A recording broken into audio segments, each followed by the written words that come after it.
I am Parker, and I use they, them pronouns. And I'm Mike, and I am he, him, and whatever else fits. And this is the Graphic Novel Podcast. Welcome to our show. Thanks for listening. Yeah, this is a show where we read graphic novels or sometimes some short comics, zines, things like that. And then we do a review discussion, and we can talk about a lot of different things on this show. Sometimes we talk about divorce. Sometimes we talk about abortion. A lot of times we talk about queer issues. We have kids and relationships, all different kinds of stuff. So so it's a cool show, and we're glad you're listening. And if you like our show, we'd appreciate if you go to Twitter, go to Apple Podcasts, and give us a great rating. And if you leave a review, we may read it on the air. And if you visit us at anchor.fm, Graphic Novel Podcast, you can actually leave a voice message that we can play on the air. That's exciting. Do you remember growing up and hearing your voice, thinking how cool it would be to hear your voice on the radio? Yeah. All right. Well, and on to today's show.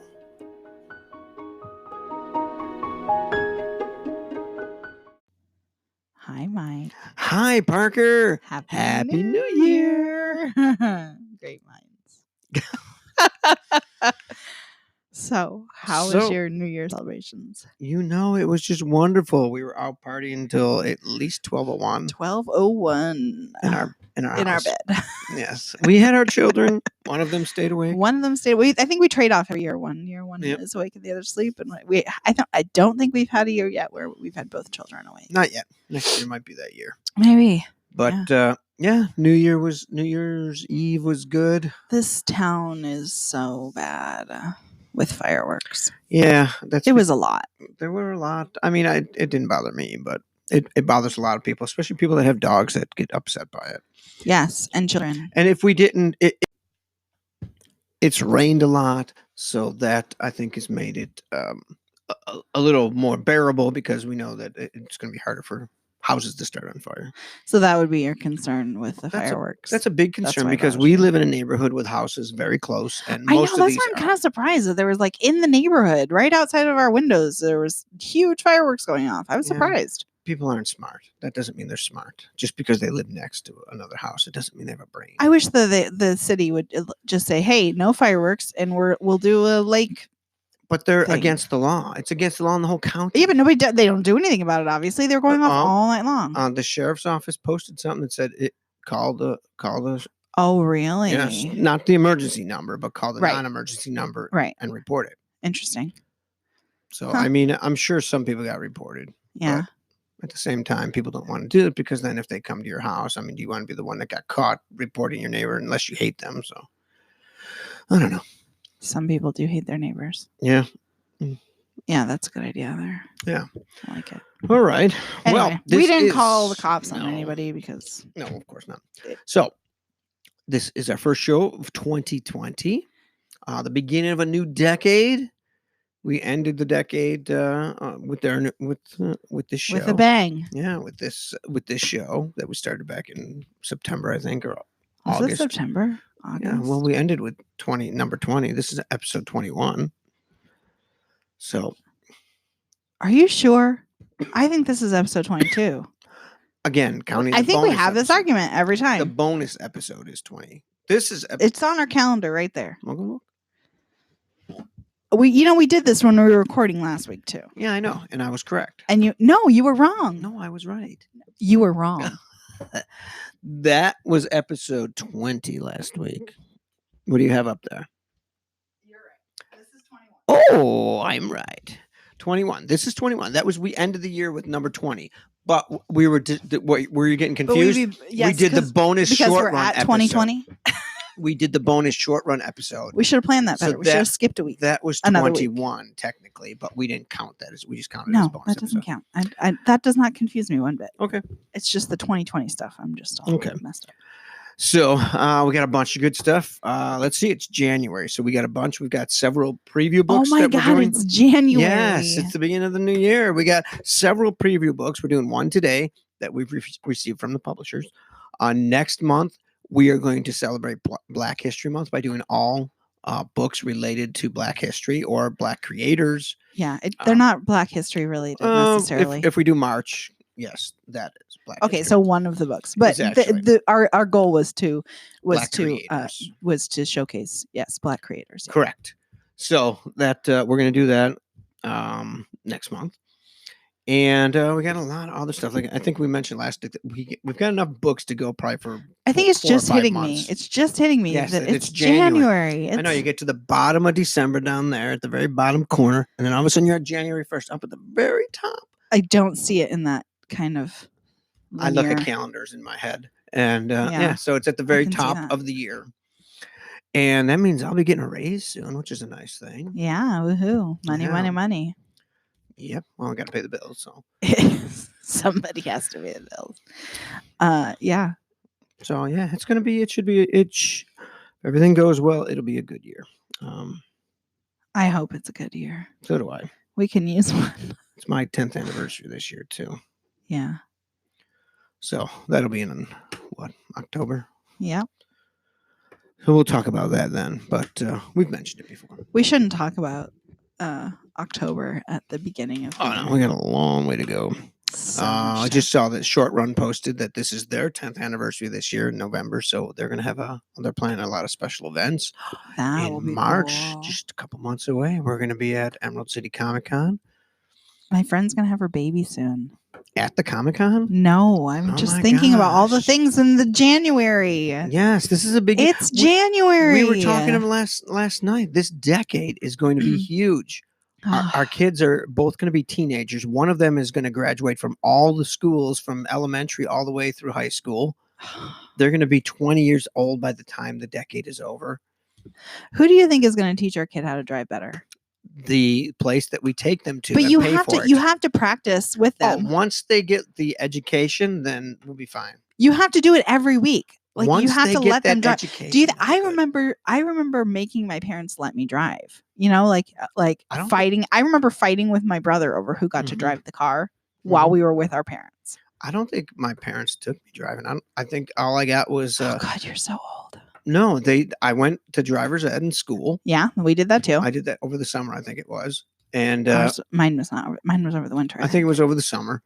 And that was it. We didn't have, like now they have, where you have to be on, you have to drive with a registered legal driver for so many months or whatever. Yeah. We didn't have that. Yeah. Well, I mean, I don't the laws think you have changed. did either. Yes, I did. You had to drive with, licensed with a licensed driver because you got your permit first. Correct. So you have to drive with the licensed driver while you have your permit, and then you can't get your license until you're 16. At least that's what it was when I was a teenager. And then once you were 16, that they had just a few years before, I think when my brother a couple years before me had gotten his license, they had changed it to you couldn't drive between certain hours. Like you couldn't drive from 1 a.m. to 4 a.m. or something. Yeah. And so my brother, we only had 2 vehicles in the house, and my dad drove to work and my mom drove to work, right? So they had their vehicles. So but I was in jazz band. So I had to get up and go to school early, which meant I couldn't take the bus. Right. So my brother had to get up at like 3:30 in the morning and drive my mom to work. And the hours fit just on the inside. So like he would drop her off at 4, and that was the time where he could drive alone legally. If he didn't get caught, it wouldn't. Right. And honestly, he could probably explain it to a cop if he got pulled over or whatever. Huh? I don't think he has to anymore. Could have. And it would have been fine. Like, okay, I had to drive my mom to work. But he also, we could have, and then I would have been screwed. I wouldn't have been able to go to jazz band anymore. In the podunk town, they probably wouldn't have cared. They probably would have let it go. I mean, we're white, so we probably could have gotten away with it. Anyway, so yeah. Anyhow, so he had to get up extra early.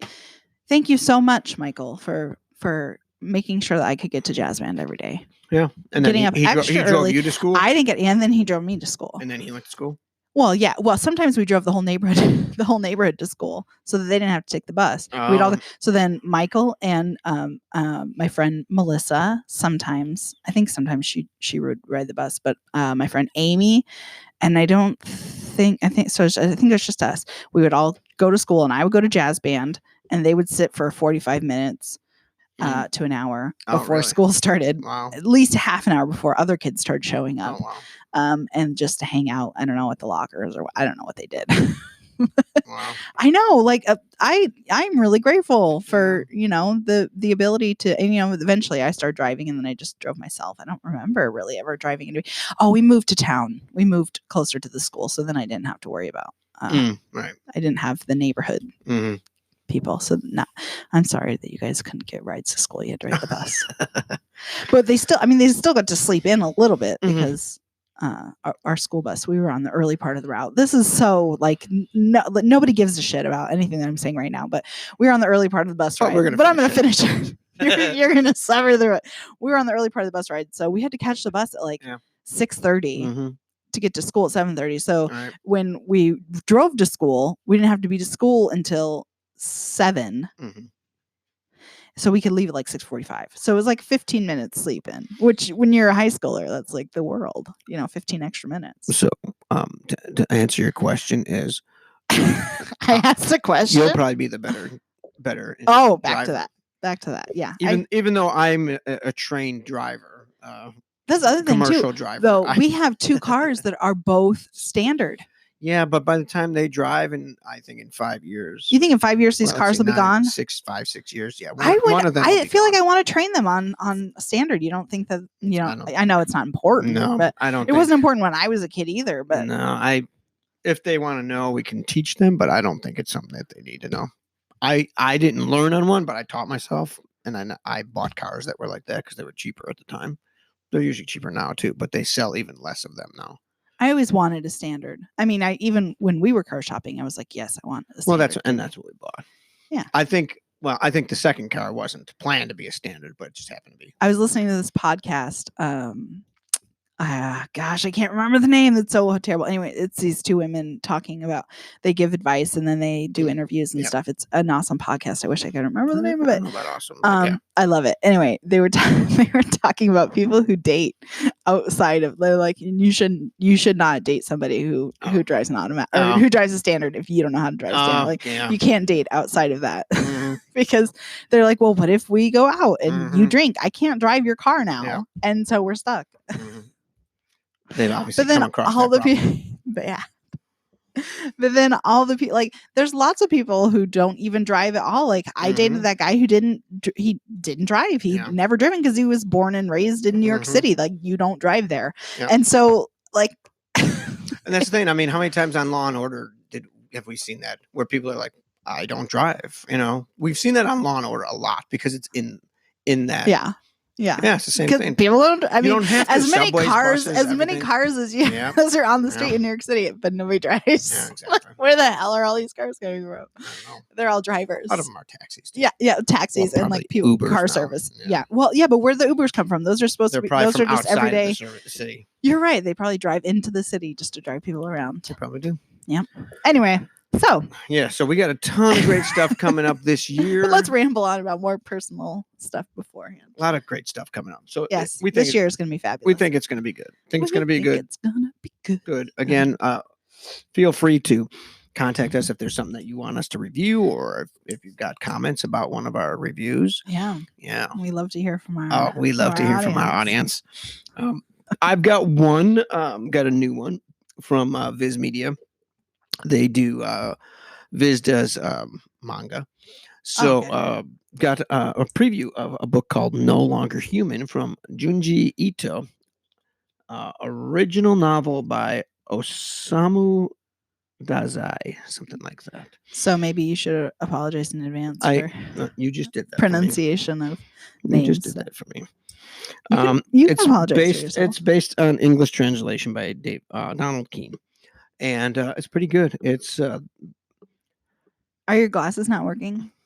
No, sometimes up close it's easier to look without the glasses. Can you not zoom into the image there? Well, I can. So you don't need to take your glasses off. So it's a full color book, and manga. It reads right to left. But it's very interesting. I can't quite tell what it is about. It's full color, but there's black and white too. You've reached the end. That was a preview. Now check out the full version. $16.99. So it's available now? I believe it is available. Cool. But yeah, it looks pretty cool. It's like a horror kind of story. I And, really, I don't know why, Mhm. because I can't stand horror movies or anything, but horror comics I have been enjoying. Oh, and here's a little bit. Take a tour inside No Longer Human with guest blogger. Unsparingly intense vision of life as a journey through hell from the Library Journal. This is immortal Osama Dazai, immortal and supposedly autobiographical work of Japanese literature, is perfectly adapted here into a manga by Junji Ito. The imagery wrenches open the text of the novel one line at a time to sublimate Yozo's. Who's Yozo? I don't even know who that is. It must be one of the characters. Mental landscape into something even more delicate and grotesque. This hardcover epic includes rich color pages and a tale that will haunt your dreams. Wow. So, yeah, check that out. It looks pretty cool and intense. So, It sounds intense. all right, that's all on the preview side, except for our main book of the week. Well, that's not a well, it is is actually a preview. It comes out You're this right. month. It comes out this month. Yeah. So it is The Strange Ones by Jeremy Jusay. I will just say before I give the overview. No, I want to say before I give the synopsis. I That freaking love this book. Well, you know what? I looked at it and I'm like, and I read that it had been it started out in zines, and I'm like, yeah, I'm not sure if I'm gonna like this, but it was good. I'll get into how I thought about it before I read it. Like looking at the cover, it was it looks all right. No, the cover drew me in more than. Oh, really? Yeah. I wasn't sure myself. Look at his eyes. How do you not get drawn into that? Yeah, I know that. But it was. Let's. Okay. So the synopsis. Angeline walks with an open heart, but alone through a world that consistently rejects her. Frank, another loner, never smiles. After the hand of fate literally shoves them together in the roiling mosh pit at a midtown rock concert, they bond over the long commute back to Staten Island and begin a friendship that makes the world a little better for them both. Together, this strange pair turns the sharp-edged, gloomy New York City into their playground, even as pain and heartbreak await around the corner. Yep. And the author received his arts education at NYC's School of Visual Arts. And he's currently the senior background designer at Augenblick Studios, which has produced animation for such acclaimed TV series as Wonder Chosen, Super Jail, and Ugly Americans. He lives in Brooklyn, New York, which is where the tale takes place. Brooklyn and Staten Island and Manhattan, right? Goes in Manhattan too, doesn't it? I think so. But he's got a long introduction at the beginning. Basically, he was an engineering aide with the U.S. Army Corps of Engineers in Manhattan. And he said that's when he first came up with the idea for The Strange Ones, about a boy and girl from Staten Island going to school in the city. And he became basically this. It's not autobiographical, but there's a lot of him in here. Yeah. Oh, yeah, for sure. He talks about falling behind in classes, becoming obsessed with zines, combat boots, alternative music. Those are all things in there. The main character, Frank, is an engineering student, aerospace, loves planes and flying. Same thing as the author. And, he started doing his zine, printing it up at the local copy shop, selling it around, selling a few copies at Tower Records. So, all these different things. Sorry, I'm just, I love talking, but I just watched this kid across the street and he went up and he knocked on the front door. And then the child inside must have come to the front door. And so the kid on the outside starts jumping up and down, really excited. Sorry, keep going. No, let's see. There's other stuff. He had when he changed careers, went to the School of Visual Arts, and then he, his career kind of changed, and he got away from producing copies of the story. He started doing the story over time, Right. and then he got away from it because life. And then let's see, around 2006, he got back into zines, and then he continued the story, and then kind of stopped it. But then now, he collected volume of the first 5 chapters of Strange Ones were being sold at random zine and comic book shows. And then in 2017, he received a message from an old friend who was now a literary agent who said, "Hey, would you like to see if I could pitch this story? Because I like it." And she did. And he actually finished it up and finished the story. And I feel like that's how a lot of creative stories go.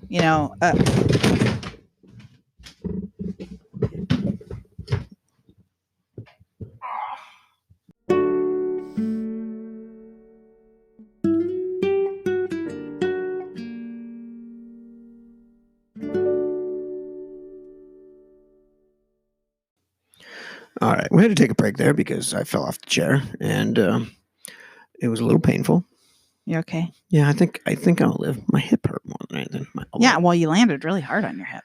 Well, and then your elbow. Well, like I said, I was saying, our child fell off the chair last week, same way, and I couldn't figure out why she fell so easily. But we figured it was just that she's 4. She's 4, and she just leaned. But it's not even that. The chair, it's got metal legs, and we have nice wood floors, and apparently they just slide really easy. Yep. So as soon as you tilt just a hair, it just goes right out from under you. So now we know. Yeah.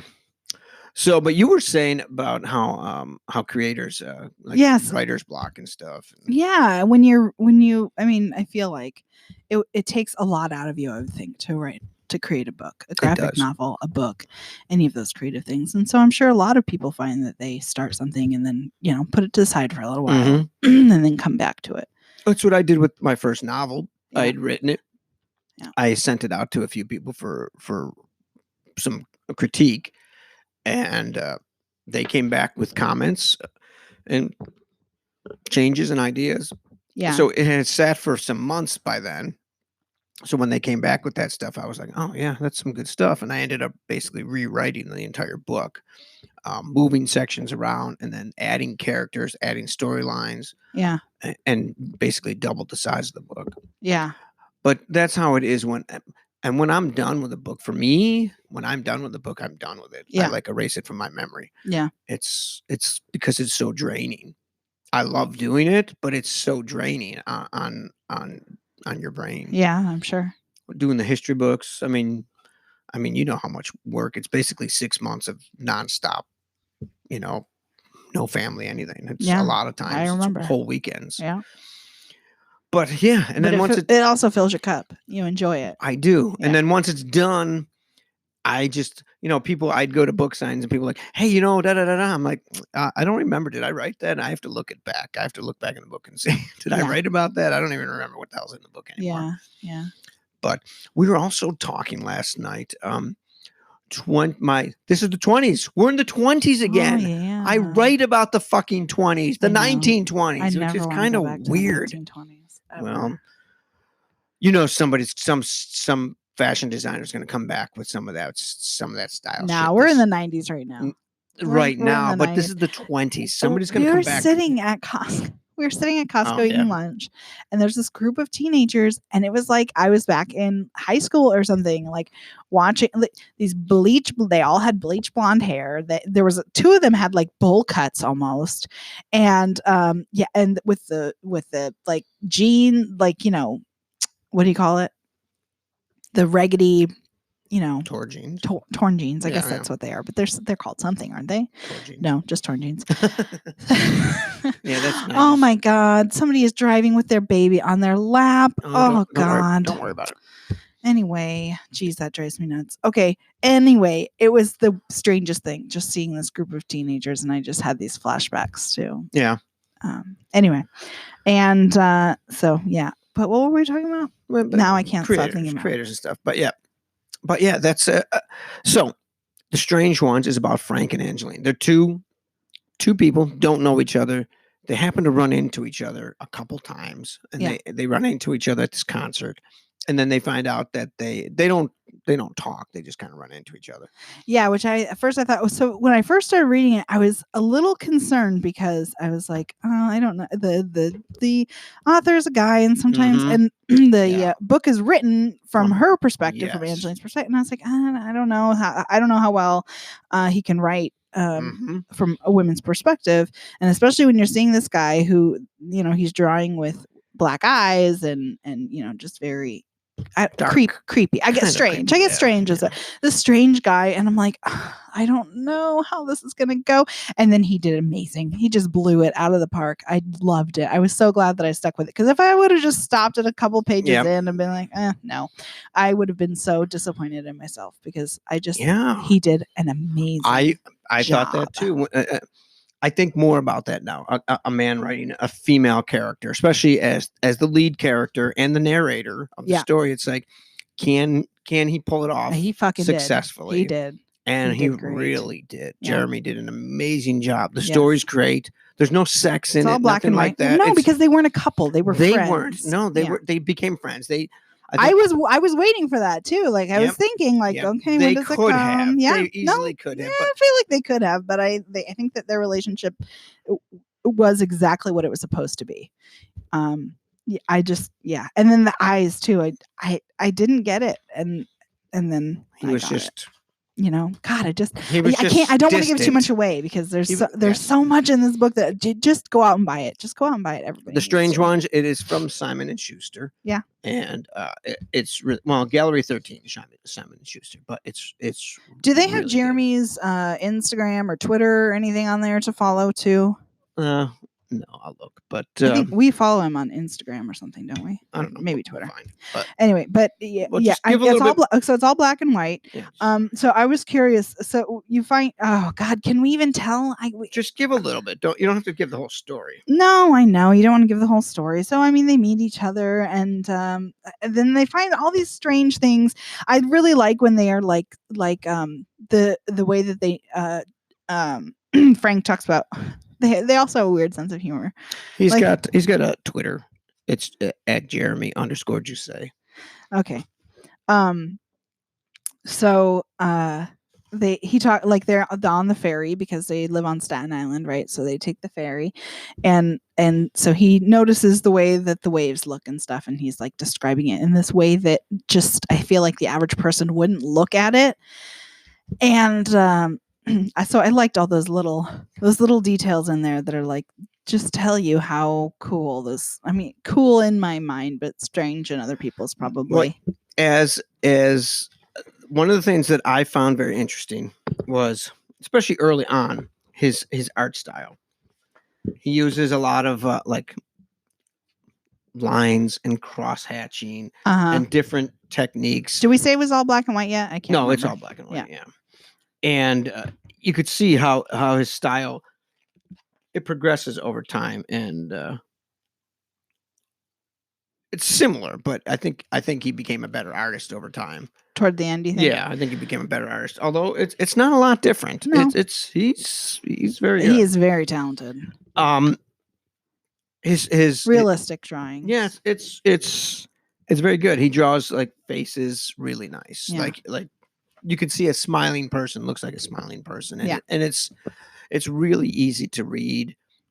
But the story is very compelling, and it really draws you in. I read this in one sitting, and I don't usually read any of these books in one sitting, just because I don't always have time. Yeah. But this one, I just sat down and I read it, and I just kept reading it. I think I read it in a couple, but it was hard to put down when I had to. Yes, it's an awesome story, and it's not what you expect it to be. That's the big thing. That's what I love. That's the one. That's another thing. Yes, I remember you texted me. I love it. Yep, I texted you. I was me. Like, oh my God! I'm like, yes, I was not. Yeah, because you finished it first, and you were like, did you read it yet? And I was like, yeah, I'm working on it. And you probably knew right then that I hadn't gotten to that point. Yeah, but it takes you on a trip that you don't expect. Yeah. The name The Strange Ones comes out finally in the end. You finally find out why it's called The Strange Ones. Yes. I don't I just thought that was the name. Yeah, Just a because title. it doesn't always. I mean, it doesn't always have Exactly. that some type of meaning like that. Right, but I mean, and it's not like it was fitting. It was Mhm. fitting. They were strange, Yes. but he connected it, and I Yeah. thought that was really cool too. Yes, and like I said, the story has highs and lows. You know, the characters they become friends, but they're kind of distant friends, but they're close distant friends. It's weird. Like neither one of them will give up all of their feelings. They don't. Neither one of them will tell the other one all of their feelings. Well, they kind of hide a lot of things because they have a lot of pain inside. Yes, absolutely. Yeah. They have a lot of pain inside, and neither one of them. Eventually, it comes out. You know, you find out a lot of it. Well, and when you're building a relationship with anybody, you know, you don't spit it all out in the first meeting or second meeting. Even depends who you are. I guess if you're me, you're you. I don't feel like you. I mean, I don't think that that's you. I don't think you're closed off necessarily. You feel like you're just an open book and you'll tell anybody everything. Mm-hmm. Give me a beer and I'll tell them anything. A fresh beer. Fresh beer. Fresh hop beer. But yeah. The fresh hops don't do anything. I mean, you enjoy it, but they don't make you. No, it's not. It's the hops. The hops turn me into. They turn you into a loose-lipped. It's like reefer madness for me. Mm-hmm. So yeah. One of my favorite panels is when they're talking. They had just met in the brightly lit terminal. I tried to start conversation, and Angeline says, "My name's Angeline, by the way," and he says, "Frank with a C." Yeah. And she says, "Where's the C?" And he says, "In the beginning, it's silent." Yeah, that was funny. But he was very serious. And then she says, "Really?" And he says, "No." Yeah, no, that was good. And then that's it. Yeah, the writing is amazing. Yeah. It's an amazing, and there's it a lot. And you know, there's some autobiographical stuff in there. Some about them visiting different Battery Park and things like that.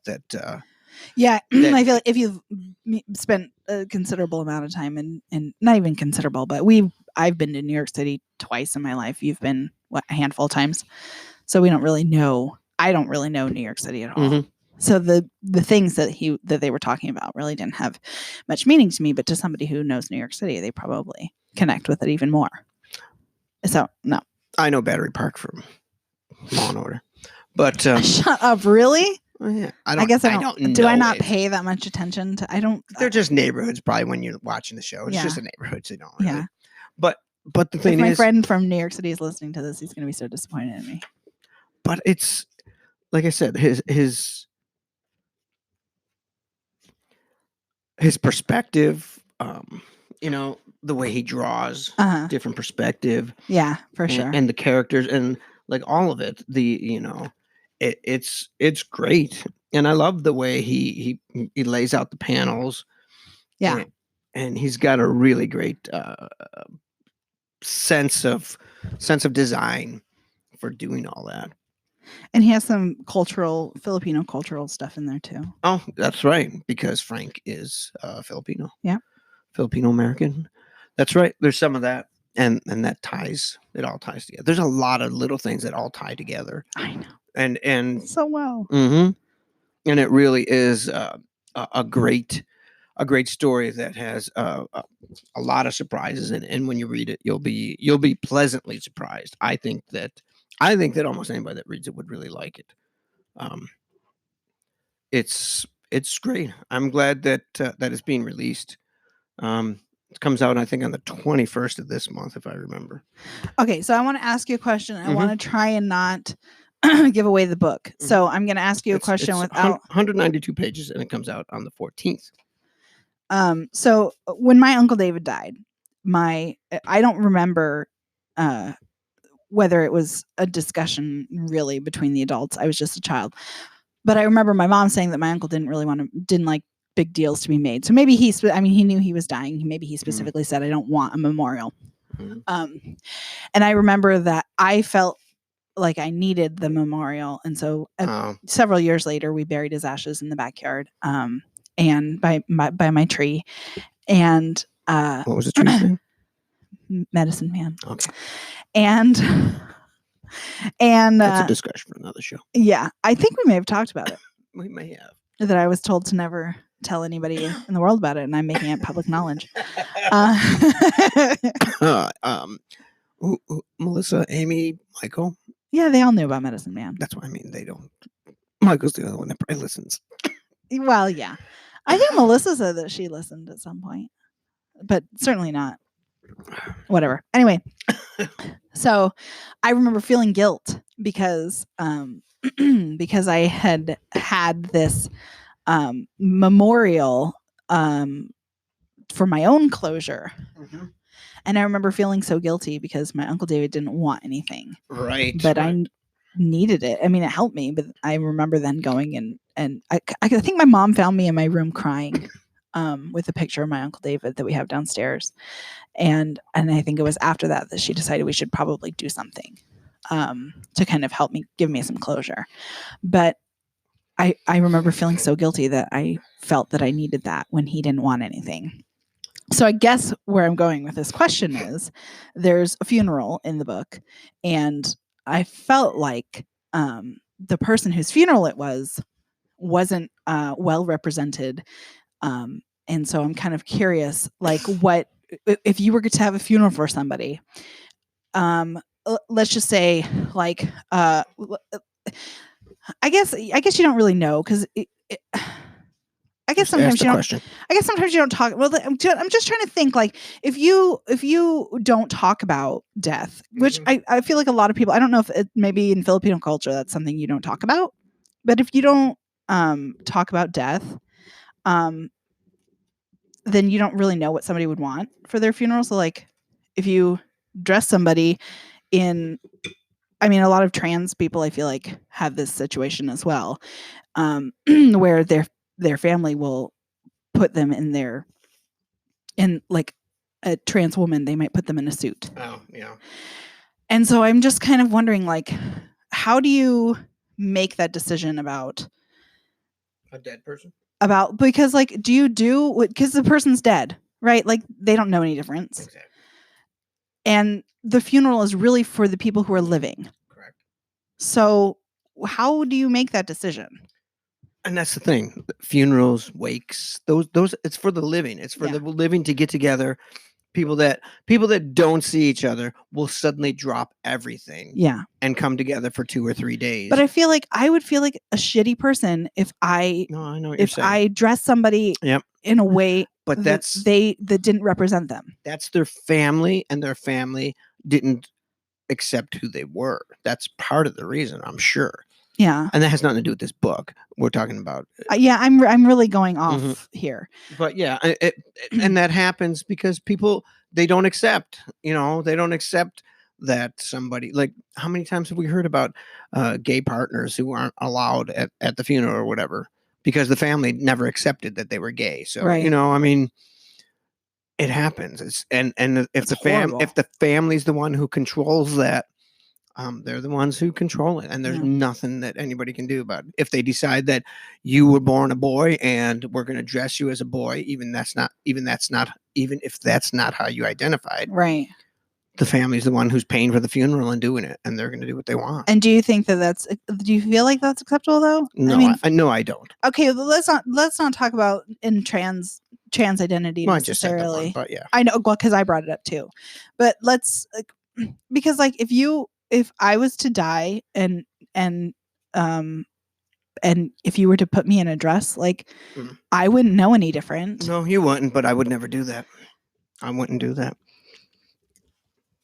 But people are also pressured too by family members and stuff. Like if I had close, like if your family, I was grieving and your family pressured me and said, do this, maybe I would just do it because I was grieving and too many things. My family would never ever do that. I'm just saying. Yeah, but no, I know. You know what I mean? I know where you're going. I'm just, because for a long time, I don't know why I'm even going here, but for a long time I thought, well, I'm just gonna be cremated. Like that's the only option. I don't want to take up space. And then we heard about this, the natural. In fact, my brother told us about natural burial up in Bellingham, and I was like, oh my God, that's. And now, didn't a law just pass last year? Yeah. Something about natural burial. Yeah, the law passed, so it's so you can be naturally buried anywhere, so they can have specific. I don't know because because I remember when that law was passed, and I was like, wait a minute, that already exists. Why is there? It was a certain way they were doing it. I think that the law was passed that makes it easier. Okay, and that place was already ahead of the game. Okay, so and you're buried with like you're not pumped with the chemicals in your body. You're not. It's kind of graphic, right? And you're wrapped in muslin or something like that, right? And like herbs and stuff and flowers instead of being your body being replaced. Yeah. And so that, I mean, when my brother told me about that, I was like, wow, that sounds like far more pleasing. I mean, we bury animals like that. I mean, why wouldn't we do that? I had a girlfriend who buried a fucking horse in her backyard. Wait, what? Really? Yeah. Who? I don't know if they actually did. Actually, now that I don't. Now that you say it. I never saw it. Okay. But when I was dating her, she only had 2 horses left, and the one was her favorite horse, and it died when did that one die or the other one? Whichever one. They're huge animals. Yes, Arabians. They were big horses. Oh wow. Too. And they wait. Is that the one you have a picture of yourself on? Okay. And her mother said that, that was her favorite horse too, and they were just going to bury it in their back. I mean, their backyard was big. Well, yeah. I mean, if you own horses, you have the space for it. But I'm just thinking, like, who's digging this giant? Oh, they had a backhoe. Well, they didn't, but I think they were going to, farmer would have dug the hole for them. Or rent it. Okay. Interesting. But that's what they were going to do. I don't know if they ever did, honestly.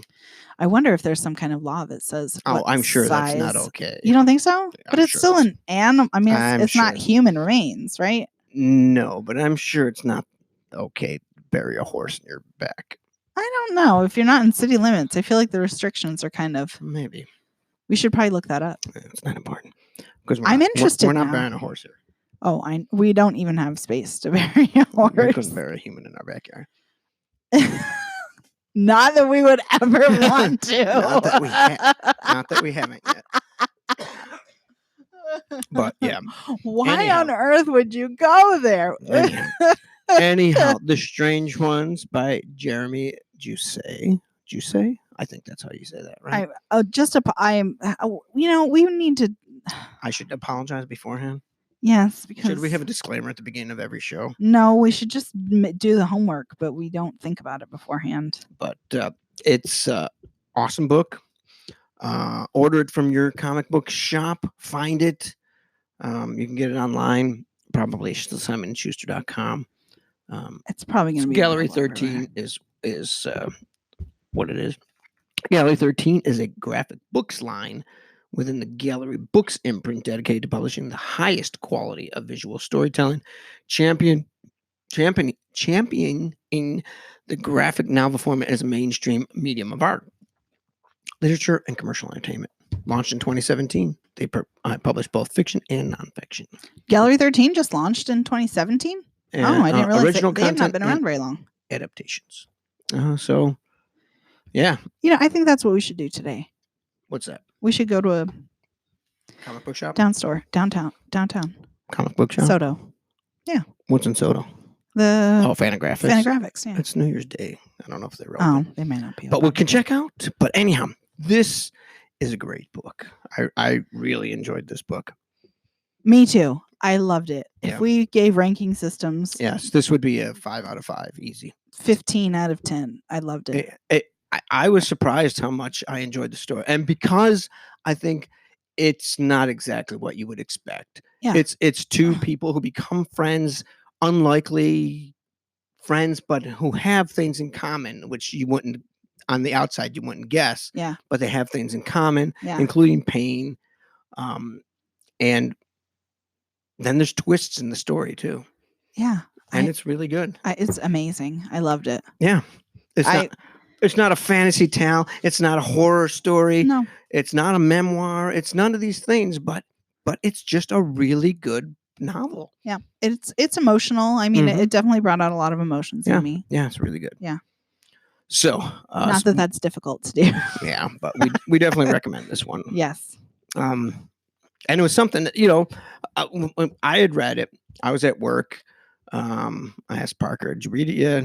"Yeah, I'm working on it." Then they text me. They're like, "Did that just happen? I can't believe it." I'm like, yeah. I'm like, yeah, it's good, isn't it?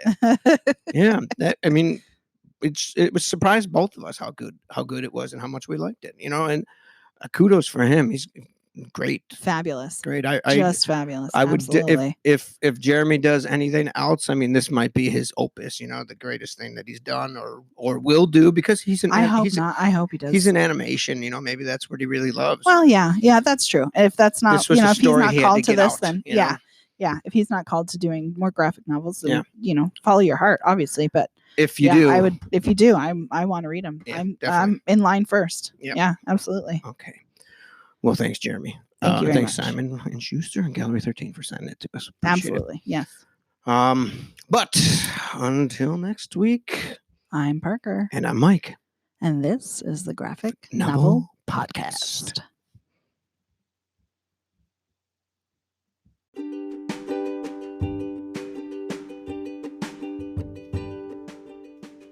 Thanks for listening. If you enjoy listening to our podcast, make sure that you like, share, give us a great rating. We love to hear back.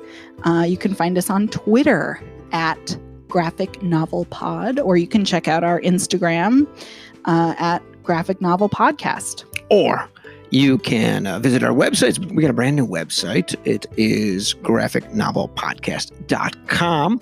Or you can send us a comment or question or any kind of thing like that. Yeah, we love hearing from our listeners. Request for a book to be reviewed or anything like that to graphicnovelpodcast@gmail.com. And biggest thing, if you're listening to the podcast and you like it, visit your favorite podcast distribution host like iTunes or whatever, and give us a review. Give us Stitcher or Breaker, all them, and give us a review and stars, because that's. Hey, if you give us 5 stars in a review, we may read it on there. Yes, we will definitely, and that will help us expand the number of people listening to our show. That's the best way that we can share our show, is by our listeners. That's right. So thanks for listening again this week.